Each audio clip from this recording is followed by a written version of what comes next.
Meanwhile, we'll deal with the business news very shortly. First, however, let's turn our attention to your personal finances, because I guess it does feed very much into this subject. And joined by Dr. Roger Gievolb, who is, of course, an expert in many of these aspects. Roger, very good morning to you. Good morning, James. Thank you very much indeed for joining us once again on Talk TV. So you are CEO of Fair Money. You get very frothed up and energized about a whole range of issues. You've got some curmudgeonly advice for us this week. Well, there's a lot to get frothed about at the moment. Pardon me, I was reviewing the past week or so's personal finance segments on this brilliant early breakfast program, James. Pardon me. And skimming through them like that, it was shocking to see how many things, huge issues, just keep going around and around and repeating themselves.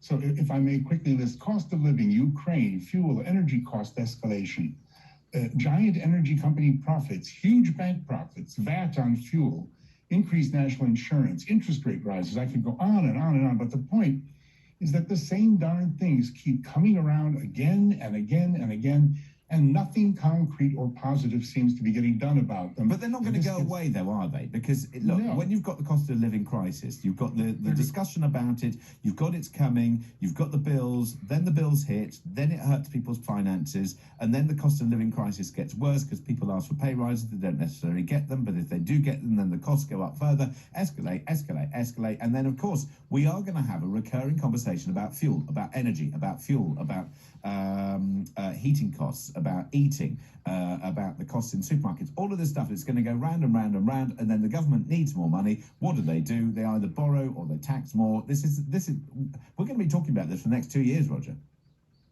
It's insane. It not only keeps going round and round, as you've just pinpointed, it gets worse.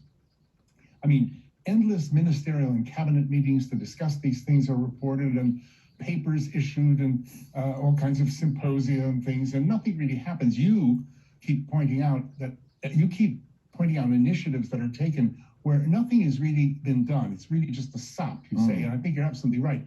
Like the 5p off petrol, which has not been passed on, according to a survey I conducted, and where, even if it had, as I said at the time, the net numbers still leave more money for the government than before. It is simply financial engineering. It is indeed. Now, let's talk about the young and the quick.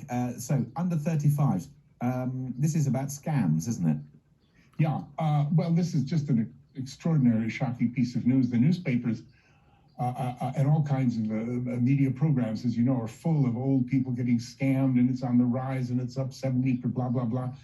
Actually, did you know that the under 35s are the most vulnerable to a false impersonation scam? Now, this is where a crook makes contact with you and gives you personal information about yourself in order to build for you to have some confidence and trust in them, especially if they're pretending to call for an institution that you trust, like your bank or the police or something. And then you're supposed to give them the rest of the vital information they need in order to steal your money.